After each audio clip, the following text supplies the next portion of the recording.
오늘은 11번째 문답을 살펴보겠습니다. 11번째 문답은 이렇게 질문을 해요. 하나님의 섭리의 사역이 무엇입니까? 이에 대해서 웨스트민스터 소교리 문답은 이렇게 답변해요. 하나님의 섭리의 사역은 그분의 모든 피조물과 그 모든 활동들을 가장 거룩하고 지혜롭고 능력있게 하나님께서 보존하시며 통치하시는 것입니다. 자, 우리가 교회를 다니면 다 하나님의 섭리야 이런 말을 간혹 듣게 돼요. 자, 그러면 섭리라는 말의 뜻이 무엇입니까? 이 말을 오늘 좀 쉽게 설명해 드리면, 섭리는 하나님이 만드신 모든 세상과 모든 피조물들을 하나님이 돌보시고 다스리시고 통치하신다라는 말이에요. 마태복음 10장 29절을 보면 이렇게 말씀합니다. 참새 2마리가 한 아사리온에 팔리는 것이 아니냐. 그러나 너희 아버지께서 허락지 아니하시면 그 하나라도 땅에 떨어지지 아니하리라. 지금 여기에서 말하는 참새 2마리는 가장 하찮은 존재를 상징적으로 표현한 단어예요. 그런데 그 작은 새들도 하나님이 돌보시는데 하물며 하나님이 지으신 사람들을 하나님이 돌보지 않겠느냐 이 말입니다. 그래서 이 섭리라는 것은 마치 이 부모님들이 자식을 낳고 자식들이 잘 자랄 수 있도록 예비해주고 도와주고 가르쳐주고 또 돌봐주는 그런 이미지에 비유할 수가 있어요. 하나님이 당신이 지으신 온 세상과 하나님 백성들을 그렇게 섬세하게 돌보시고 예비하시고 그들에게 향한 당신의 선한 계획들을 이루어 가신다는 것입니다. 사도행전 17장 26절을 보면 이렇게 이야기를 해요. 인류의 모든 족속을 한 혈통으로 만드사 온 땅에 거하게 하시고 저희의 연대를 정하시며 거주의 경계를 하나셨으니. 사람의 눈으로 볼 때는 어떤 사람이 대단하고 또 위대한 업적을 이루어서 한 나라가 강대국이 되고 또 어떤 사람들의 잘못이나 연약함 때문에 나라가 무너지는 것처럼 보일 수가 있습니다.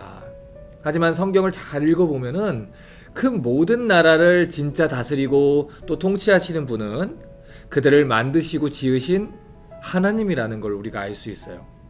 그 누구도 하나님의 통치를 넘어서서 하나님의 섭리 바깥으로 이탈할 수 있는 존재는 없다는 것입니다. 또 하나님은 이 각각의 나라들뿐만 아니라 각 사람의 삶과 죽음과 건강과 부와 명예의 모든 것에 간섭하고 섭리하시는 분이에요. 그래서 이 사무엘상 2장 6절부터 8절을 보면 하나님에 대해서 이렇게 찬송을 했습니다. 여호와는 죽이기도 하시고 살리기도 하시며 음부에 내리기도 하시고 올리기도 하시는도다. 여호와는 가난하게도 하시고 부하게도 하시며 낮추기도 하시고 높이기도 하시는도다. 가난한 자를 진토에서 일으키시며 빈핍한 자를 거름더미에서 드사 귀족들과 함께 앉게 하시며 영광의 위를 차지하게 하시는도다. 땅의 기둥들은 여호와의 것이라 여호와께서 세계를 그 위에 세우셨도다.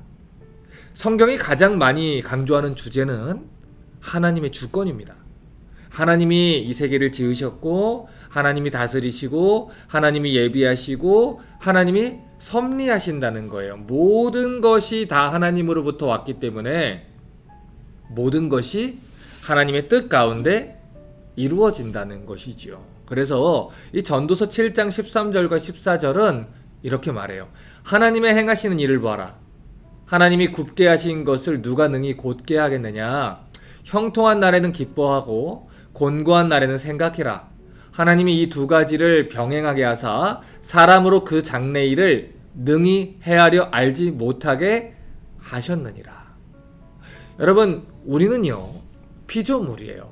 그 말은 시간과 공간의 제약을 받는 존재라는 말입니다. 그렇기 때문에 우리는 당장 5분 뒤에 어떤 일이 일어날지를 알지 못해요. 하지만 하나님은 모든 걸 다 알고 계시고 모든 일을 하실 수 있는 분입니다. 그렇기 때문에 내 인생의 주권이 하나님께 달려있고 내 인생을 섭리하시는 분이 하나님이라는 건 사실 우리에게 굉장히 기쁜 소식이 되는 거예요. 물론 때때로 어떤 사람들은 하나님의 섭리하심을 오해합니다. 하나님이 모든 걸 다 정하시고 예비하시고 섭리하시면 우리가 아무 일도 할 필요가 없지 않습니까? 이렇게 오해를 해요. 그런데 그건 하나님이 섭리하는 방법을 모르기 때문에 하는 질문입니다. 하나님이 이 세상에 섭리하는 방법은 우리가 크게 두 가지로 생각할 수가 있어요. 첫 번째는 하나님이 세우신 자연 만물을 통해서 섭리하신다는 거예요. 두 번째는 하나님이 기적이라고 우리가 부르는 초자연적인 방법을 통해서 섭리하십니다. 하나님은 자연 법칙에 갇히시는 분은 아니에요. 그래서 하나님이 원하실 때에 개입하실 수 있습니다. 하지만 또 하나님은 질서의 하나님이에요. 그래서 하나님이 세우신 질서 속에서 만물을 섭리하시는 분이죠. 자, 우리 성경을 볼게요. 마태복음 5장 45절을 보면 이렇게 말합니다.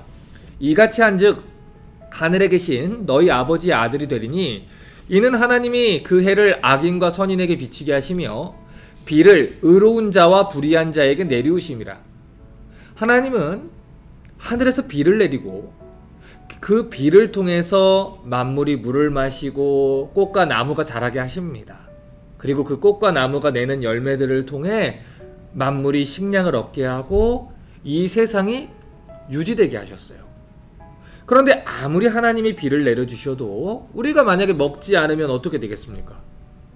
아무리 하나님이 열매를 내게 해줘도 우리가 열매를 추수하지 않고 일하지 않으면 어떻게 되겠습니까?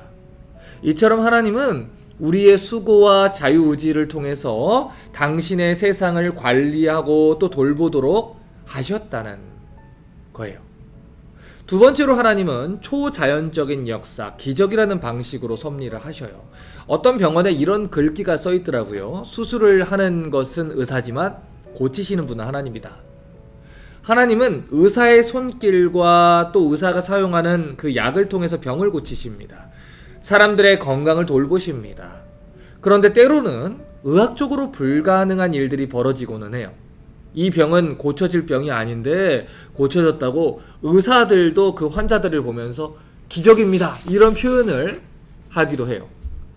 하나님은 때때로 자연 법칙을 넘어서는 기적이라는 방법을 통해 세상을 돌보고 또 하나님의 백성들에게 섭리하시는 분입니다. 여러분, 이스라엘이 광야에서 40년 동안 살았죠. 그런데 그때 만나와 메추라기로 하나님이 먹였던 것은 초자연적인 기적이에요. 광야에서 이스라엘 백성들이 물이 없는데도 죽지 않았던 것은 하나님이 계속해서 그들에게 초자연적으로 간섭하셨기 때문입니다.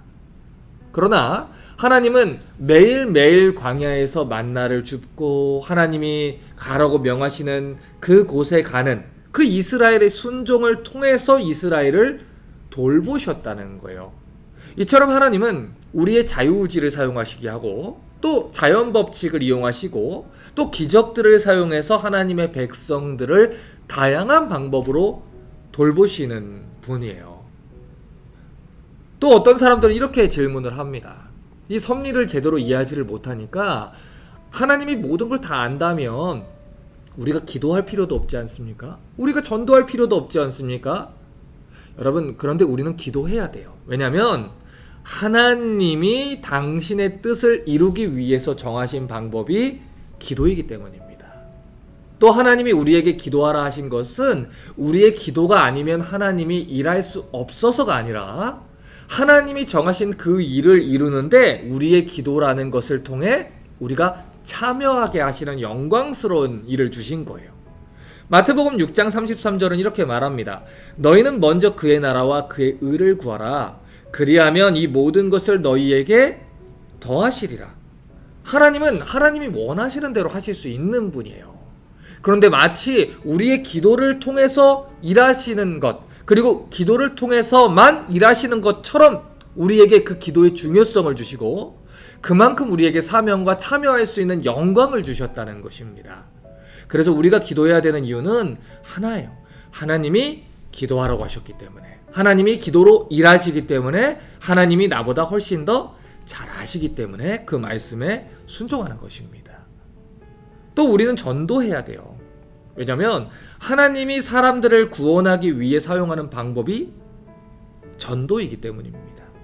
고린도전서 1장 21절은 말해요. 하나님의 지혜에 있어선 이 세상이 자기 지혜로 하나님을 알지 못하는 거로 하나님이 전도에 미련한 것으로 믿는 자들을 구원하기를 기뻐하셨도다. 우리가 전도해야 되는 이유는 단단합니다. 하나님이 전도하라고 했기 때문에. 하나님은 누가 구원받을지 아세요. 그런데 우리는 몰라요. 그리고 우리에게 전도하라고 명하셨어요. 그러면 하나님의 주권을 인정하는 자들은 어떻게 합니까? 전도하는 거예요. 다 이해가 되지 않아도 하나님 믿기 때문에 하나님 말씀을 믿고 순종하는 것입니다. 하나님의 섭리는 이처럼 우리에게 주신 자유의지와 우리의 행위와 우리에게 일어나는 모든 일들과 기적을 통해서 우리의 인생을 돌보신다는 중요한 진리입니다. 그런데 이 하나님 섭리에 대해서 오해를 하게 되면 이 양쪽으로 극단주의자가 될 수 있어요. 하나님이 다 섭리하실 거니까 예를 들어서 나는 병원도 안 갈 거다, 치료도 안 받을 거다, 약도 안 먹을 거다, 그냥 기도만 할 거다. 이런 사람들은 하나님이 세상에 두신 의사들과 병원과 약을 통해서 우리를 고치시고 또 섭리하신다는 것을 모르기 때문에 그런 말을 하는 겁니다. 또 하나님을 신뢰하지 않고 병원과 의사와 약만 믿는다는 사람들은 그런 일들을 통해서 궁극적으로 역사하시는 분이 누군지 하나님의 주권을 인식하지 못하는 사람들이에요. 그렇기 때문에 우리는 하나님의 섭리를 신뢰하면서 또 성경이 말하는 하나님의 섭리를 이해해야 됩니다. 그래서 이 시간에는 제가 섭리라는 것을 이해하기 위해서 책을 한 권 추천을 해드리려고 해요. 지금 화면에 보시는 것처럼 R.C. 스프라울 목사님의 섭리라는 책입니다. 사실 이 섭리라는 얘기를 가지고 우리가 10주 정도 북쉐어링도 하고 또 성경 공부도 하면서 배우고 생각해야 돼요. 간단하게 지날 수 있는 질문이 아니라는 거예요. 이유는 하나님이 복잡하신 분이라서가 아니라 우리의 이해로 하나님을 담기에는 너무나도 하나님이 크신 분이기 때문입니다. 그래서 여러분 이 책을 꼭 읽어보십시오. 우리 한글판이 있고요. 또 영문판이 다 있어요. 그래서 우리 자녀들이 영어가 편한 사람이 있으면 영문판을 여러분 선물해 주시고 또 우리 부모님들이 한글이 편하시면 한글을 또 같이 읽어서 배우시고 또 우리 자녀들에게 하나님의 섭리를 올바르게 가르쳐 주시기를 주님의 이름으로 부탁을 드립니다. 혹시 또 질문이 있는 분들은 언제든지 제가 여기 저희 교회에 있지 않습니까? 여러분 언제든지 저에게 찾아오셔서 질문하시면 제가 같이 고민하고 또 답변을 찾아가겠습니다. 우리 자녀들에게 잘 가르쳐 주시기를 부탁합니다.